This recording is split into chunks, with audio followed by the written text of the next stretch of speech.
Hey there, Shawna Karrasch here with another Ask Shawna answer. This one actually is off of my Ask Shawna Facebook page. And this comes from Alicia, and she says, "Hi there, a friend told me I should message you about clicker training for a problem I'm having with my gelding.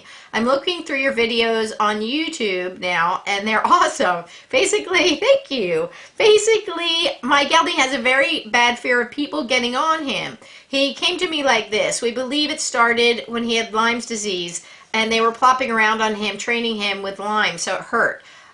So now, if you get on him, and you're someone he doesn't know, and sometimes with me, he will just completely tense up and become a bucking bronc. It's bad. For the most part, him and I are okay. I turn his head in while I'm getting on, then flex him, and when I'm on, I take big deep breaths with him. Very good. Once you're on and take that first few steps, he's great. I have started a trainer, I started having a trainer work with him because it would be nice of him not to be terrified of letting someone else get on my horse.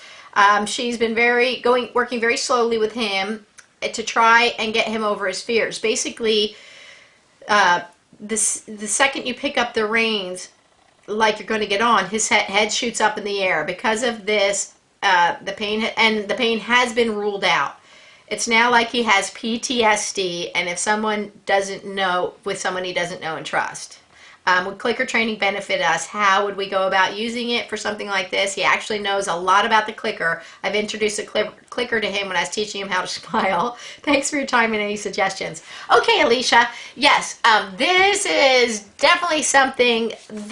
I've helped lots of horses with mounting issues. And just as in his case, it usually is something that was pain at one time, and the issue's been dealt with, cleared up, gone away, but they remember the pain. It is like that post-traumatic stress disorder. It is like that. They just remember and they think, oh my gosh, this hurts. Now, as he's learned to trust you in most situations, probably something once in a while reminds him, he goes, it's like that thing, but with new people, he thinks they don't know. So I really, I think that's it. So now it's good you've had him checked out, the pain is gone, and you know that, but we still have that memory of the pain to deal with. And this is common for a lot of things, not just, mounting is one, bolting is one, transition issues can be one.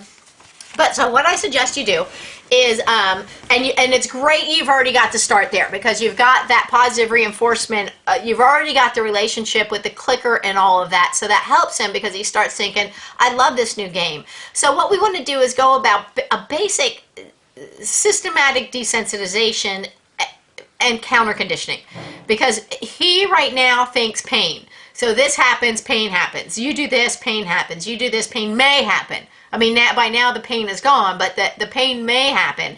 And, like the variable schedule reinforcement is very strong, going one way or another. So that variability of, I don't know, it may or it may not, is very, very strong. So so what I suggest you do is start with counter conditioning each of the different elements of the mounting process. And even though you've got it worked out with him quite a bit, I would definitely go and break down all the little pieces that go with it. And I would start back to even just putting the saddling on. Even just like when you're saddling them up for regular stuff, or maybe it's even when you cinch it up. So as you put the saddle on, because at some point the saddle probably didn't feel so good either, or the saddle even said, well, next comes mounting. And then the pain starts. So even starting to build a stronger reinforcement history with those components will be a very good process, so the whole thing can become an easier thing. So while he doesn't overtly show you, I imagine still in his head, he probably thinks, oh no, we're going there, when the saddle even comes out, or the bridle goes on, or all those little pieces. So you can desensitize all of those things just by doing things like put it on, click, reinforce, take it off. Put it on, click, reinforce, take it off. You're looking for relaxation through this process. But more specifically, as we get to because now we know we have one trigger that actually puts him over threshold, and that's when you pick up those reins. So you can get back to those different components. So while you can work on those other things, to more directly work on things, I would do the parts that are part of the mounting process as well, for sure. Anyway, so things like, and I don't know if you do Western or English, you get on from the ground or a mounting block. Getting on from a mounting block is always nicer on their back, even if you can get on from the ground. I mean, everybody should be able to get on from the ground. Is it always the best thing to do? I would rather get on from a mounting block just because I know it's easier on them. So, you know, if you can do that from a fence, a mounting block, whatever. But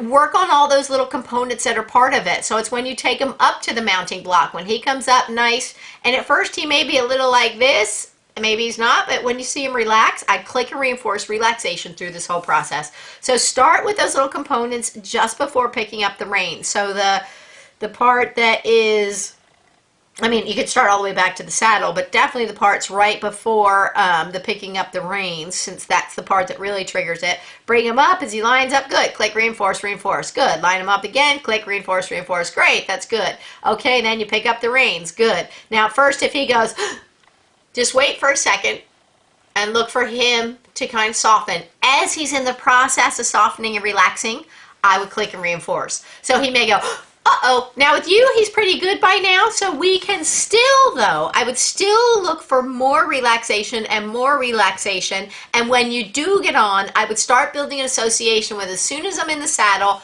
I'm going to reinforce and reinforce and reinforce. So he starts learning instead of you, because let's think, the converse is what actually happened. When people got on, it hurt, it hurt, it hurt, it hurt, and it continued to hurt as they continued to do and bounce around on things.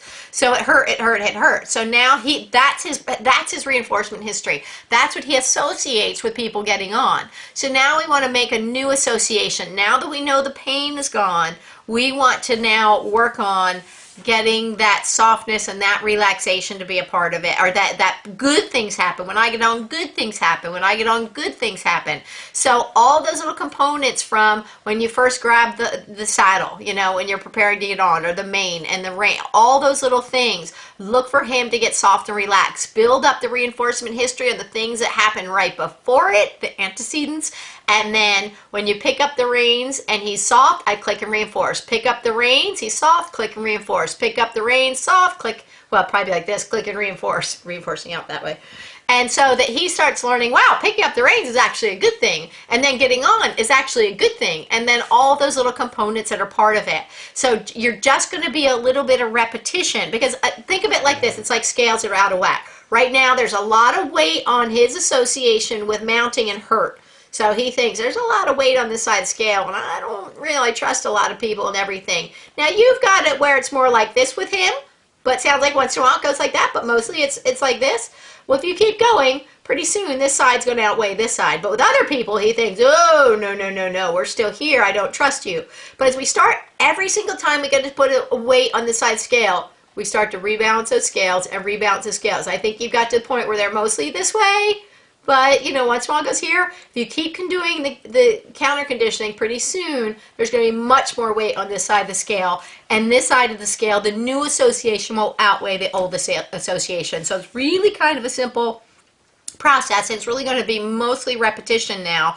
And then when you get it where he's solid, and then I'd get a little looser about it, trying not to have to be quite so careful. I mean, careful in getting on, yeah. But, you know, like now you have this kind of routine that you do, and that's great because you've given him comfort. But as you start to build and build and build in that reinforcement history with all those parts, pretty soon you want to have to say, because for somebody else getting on, or let's say, for goodness sakes, you know, you weren't there someday and somebody had to get on him, and he thinks, oh my gosh, here we go. So what you want to do is you want to get it where you can kind of get on a little differently. You know, it doesn't have to be this very careful routine, but you can just kind of go on, get up and get on. And he's like, okay, I'm all good with that. When he's all good with that and he realizes getting on's good, I'd like you to get on, let's get on, you know, then I would start bringing other people in. Well, you know, and you have your trainer now, but I would kind of work through it with her. But later I would just get a friend to get on, you know, and start getting it so he realizes that